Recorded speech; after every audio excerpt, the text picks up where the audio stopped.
The big reflux misdiagnosis, it's not always acid.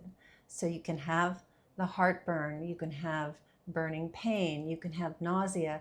It's not necessarily due to acid.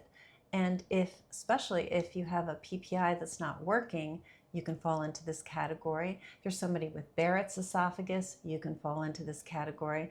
So what am I talking about? I'm talking about bile. Now, if you're somebody who no longer has a gallbladder, this might be your problem as well. But even if you have a gallbladder, you can be suffering from what's called bile reflux. Now I'm going to go through the results of a number of studies. These are all in the description of this video, but just to summarize them, then I'm going to go into solutions, natural solutions, so you can really make a difference, plus how this is diagnosed. How do you know whether you have it or not? So they looked at bile backflow. So a little bit about the anatomy. So your mouth connects to your stomach via a tube called your esophagus. And then your stomach sits just below your diaphragm. It's a bit off to the left. And your food is churned around in your stomach for 2 to 4 hours. And then it's very acidic in your stomach. And then the contents of your stomach leave and go into your small intestine. Right as that leaving happens, so in the very upper small intestine, your gallbladder, if you have one, senses that food is coming out of the stomach, and it secretes, it squeezes to secrete bile into that upper small intestine. And what bile does is it emulsifies or breaks down fats. That's predominantly what it does. But it also makes sure that that acid content of the stomach is not quite so acidic, because bile is very alkaline. It's on the opposite side of the pH spectrum. Now, it's also very important to know that alkaline, something that's alkaline, is like a detergent. So it's equally caustic, which is going to lead into why it can be more damaging than acid. So we think of acid as like, oh, nothing could be worse than that. But extreme alkaline is as bad, if not worse. So that's a basic that you have to understand. It's very caustic substance. It's natural when it's doing what it's supposed to do, which is just secrete into the small intestine and help absorb and break down fat. But when it goes the wrong way, and that's what we're talking about. So what is reflux? It's going in the wrong direction. So you can have acid from your stomach, which is a normal, right? The stomach acid is normally right where it should be in the stomach. It's not designed to go up into your esophagus. Similarly, bile secreted from your gallbladder or your liver, if you don't have a gallbladder, is not supposed to go into the stomach, but it can. So that's bile reflux. And then it can reflux all the way up into your esophagus as well. Okay, so let's look at some of these studies. They found that bile backflow can damage the esophagus even if you have normal acid levels. And it's worse when what's called the esophagus motility. So that's another basic that it's important to understand of how your GI tract works, is that there's motion, and they call it peristalsis. It's this wave-like motion that brings the food down your esophagus, brings it through the stomach, through your intestines. So everything has its own speed of motion, and when the esophagus is moving too slowly, then that bile can really be caustic again and cause a lot of damage. So people with silent reflux, which is also called LPR, they found that when they found bile in the saliva, it was linked to even worse symptoms in people who had acid reflux, and also a lot of inflammation of the esophagus. Then they also, in different studies, they're all different studies, they looked at an acid and bile mix, and it caused even more severe tissue damage. So even though they're mixed, so intuitively you might think, well, you got acid and you've got alkaline, maybe they balance each other out, but they don't. They independently are causing a lot of damage. And then there's something called, my note fell to the ground, bile reflux, right? That's creating gastritis, so inflammation into the stomach. And they found that traditional medicines often fail with this, and biopsy, so they went in and took a piece of the stomach, showed severe inflammation. And that really leads us to the final study, which sums all of this up, which is that clinical data shows that bile reflux is overlooked or misdiagnosed as acid reflux because they share common symptoms. Somebody can say, I can have, I have burning in my chest. What a traditional doctor thinks acid. You must have acid reflux, and then gives you an antacid. But if it's bile, that's not going to work. So the problem is that the bile can cause worse effects. So if you've ever heard of Barrett's esophagus, it's where typically in the lower esophagus, the cells are changing and becoming a precancerous condition. So when you're diagnosed with Barrett's, you're very closely monitored.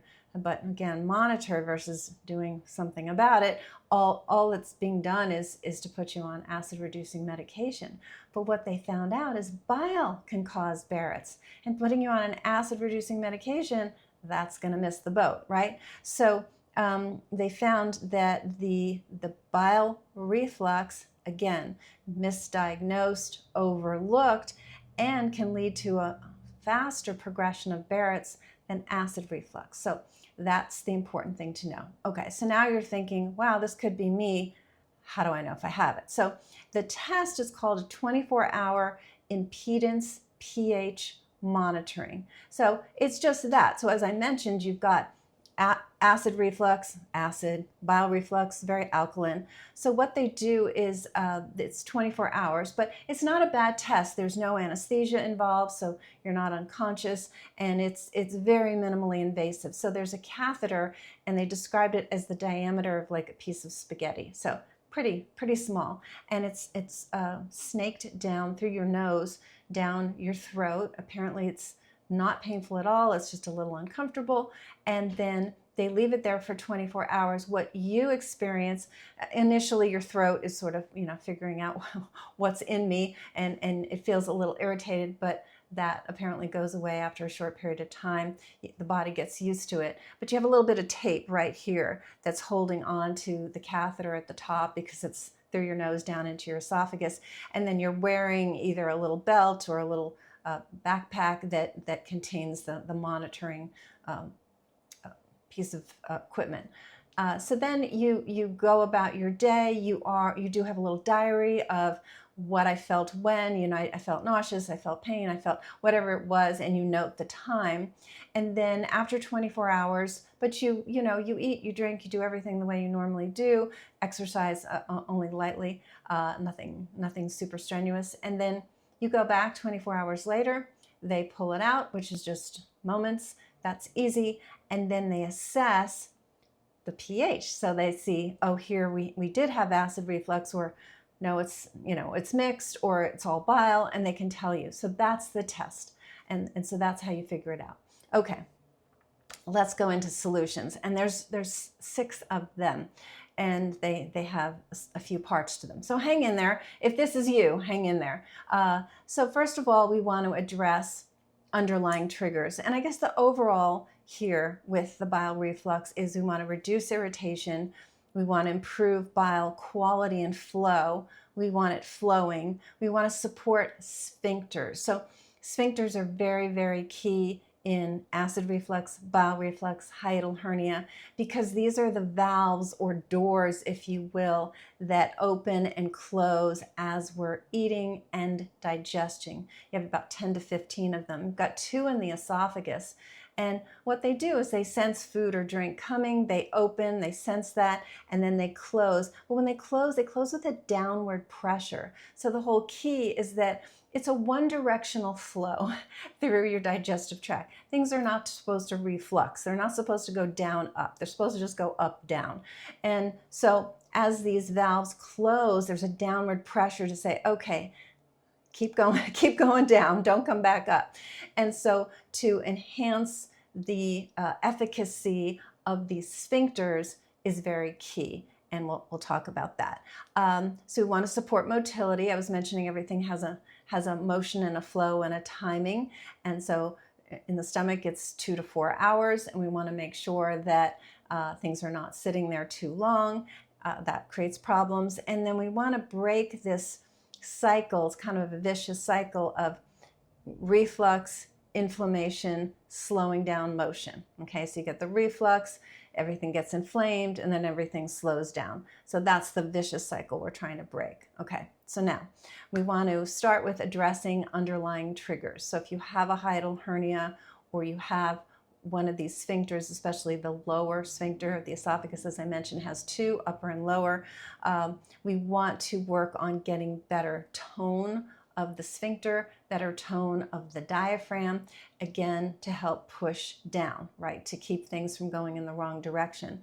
And so that's where some simple things like breathing and vagus nerve work. I do several videos on the vagus nerve, but there's breathing techniques and humming, you know, things that might sound ridiculous. You go, I'm humming? Seriously? To help my cranial nerve? It almost sounds like an insult, but it works very, very well. And the humming is a deep, it's a deep hum that you feel rattling around in your chest. It's not, which is all up in your head. To engage the vagus nerve and help tone it, it's a deep hum, okay? And then also breathing, a nice inhalation that fills your lungs as much as you possibly can, and then a very slow exhalation, very, very slow until there's no air left in your lungs. Okay, that's what you're shooting for. All right, so that's the breathing. And then if you have gallbladder dysfunction, as so many Americans do, or you're missing your gallbladder, we want to look at binders and diet adjustments. So we're not eating a very heavy diet. We're making sure we're not constipated. Some people also have diarrhea and things are moving too quickly. So there you're working with a clinician who's overseeing your program. And then there's something called gastroparesis. Gastro is just stomach. Paresis, you can think paralysis. It's not that your stomach is paralyzed, but it's moving way too slowly. And this can happen, interestingly, from nutrient deficiencies like magnesium and B vitamin deficiencies, just to mention a couple. But interesting that PPI medication creates deficiencies of magnesium and calcium and B vitamins and zinc, which we're going to mention later. So you could get deficient because of that. So again, working with a clinician who's going to help you support that. Then we want to soothe this mucosa, this layer of your esophagus and stomach. So it's the mucosa. If you just take your tongue and rub it on the inside of your mouth, that's a mucosal layer. It's supposed to be moist, it's supposed to be smooth, it's supposed to be happy, it's not supposed to be red, inflamed, and irritated. So soothing that also reduces the irritation from the bile. So there's things like DGL, which is called deglycerized licorice. There's something called slippery elm. There's marshmallow root. There's a lot of natural things that you can do. Melatonin low dose actually supports motility of your esophagus, and then also and it protects the lining as well. And then zinc, as I said I was going to mention, decreases inflammation and helps repair. So as far as dosages, I'm not your doctor, so I'm not going to recommend dosages, but you can definitely work with and find a clinician who really understands this and knows what to do, because it should be very catered to you. Then we want to neutralize the bile acids. So there is a drug that can be used for this. I prefer natural alternatives. There's things called modified citrus pectin. There's guar gum. There's also phosphatidylcholine. You can think lecithin, which helps break down fat. And so it can, because you want to break down the fat, and so, emulsify the bile so that it can break down fats, because that's its job. So then they're not irritating. Then there's something called activated charcoal, but you really want to be supervised with this because it's just a short-term type of thing that some clinicians use. Okay, so we want to optimize bile flow and support its production. So there's things called bitters that you can take. These are liquid. The amino acids taurine and glycine, these are two different amino acids that what's called conjugate bile acids. So it's just a bringing together. So you've got the bile acid and amino acids, taurine and glycine, bind to the amino acids and allow them to do what they should do, which is emulsify and break down fats. And you don't want the bile acids, you don't want excess just floating around. You want them to do their job of breaking down fats. Okay. And you want to rebalance the microbiome. So the microbiome is the 60 to 100 trillion organisms in your gut. And what happens is, especially if things are moving too slowly or you don't have enough acid in your stomach, what can occur is that, and that's why infections is a side effect of being on PPIs.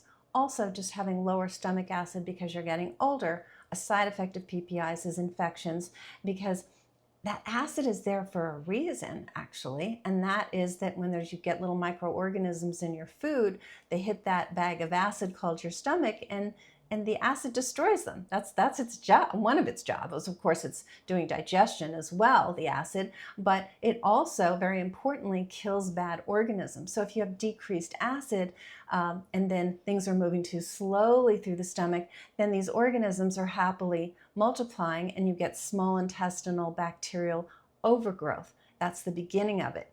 And so what happens is bile reflux worsens the small intestinal bacterial overgrowth, and SIBO for short worsens bile reflux. So you got to catch-22 of those two. So you got to like tease it out and treat the SIBO if you have it, and then also restore the good guys, the good bacteria.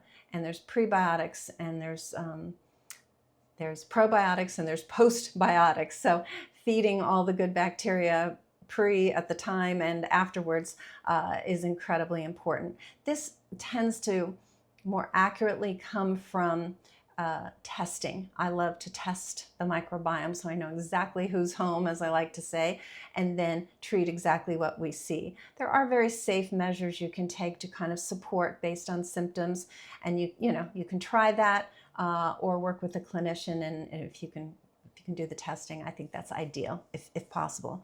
Okay, and then last but not least, lifestyle and nervous system support. Lifestyle weight management is key, because if you have a lot of belly fat, you have a lot of pressure in the abdomen. And again, that pressure is making things go the wrong way. The pressure is sitting there, it's compressing on the stomach, it's pushing up on the diaphragm, and it tends to make things go in the wrong direction, right? Down, up, instead of up, down. So working with reducing belly fat, I recently did a video on that. You can look that up. Meal timing is key. Smaller meals with bile reflux, and not eating late at night. Certainly not having heavy fatty meals. You can definitely enjoy healthy fats, and you should, but not an overly fatty meal and not the junky fat. All right, and then vagus nerve activation. I mentioned that a little bit earlier, but that is extremely key for making sure these valves are working the way they should, the sphincters as they are correctly called, and it really makes a big difference to how everything is functioning in your gut. 85% of what the vagus nerve does is sensing what's happening in the organs that it's overseeing, which is primarily your gut. It oversees the heart and the lungs and the diaphragm as well, but primarily gut related. And so making the tone of the vagus nerve better gets that connection between your organs and your brain, on the right path. So the brain is really understanding what's going on, and it can start to balance and help correct, at least from a nervous system point of view.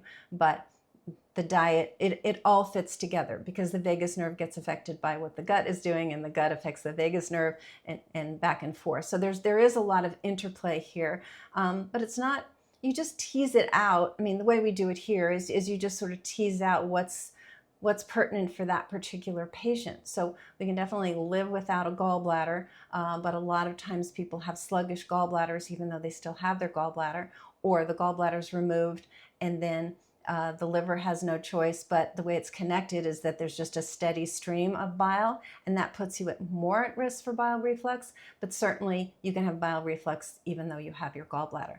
So I know that was a lot. I have it all written out in the description of this video, so you can look and see where it affects you. But boy, when it comes to Barrett's esophagus, which can turn into esophageal cancer, and that is a miserable cancer that we do not have good treatment for, we want to make sure that bile reflux is not affecting you. and you're not being treated for acid reflux when that might be part of it, or that might not be it at all. So hopefully this is helpful and impactful. And if you know anybody who sounds like what I've described, share this video with them. Please send me a comment. I love to hear your comments. I answer pretty much all of them. It also helps with YouTube algorithm so more people can get exposed to this information. And I really look forward to talking to you soon.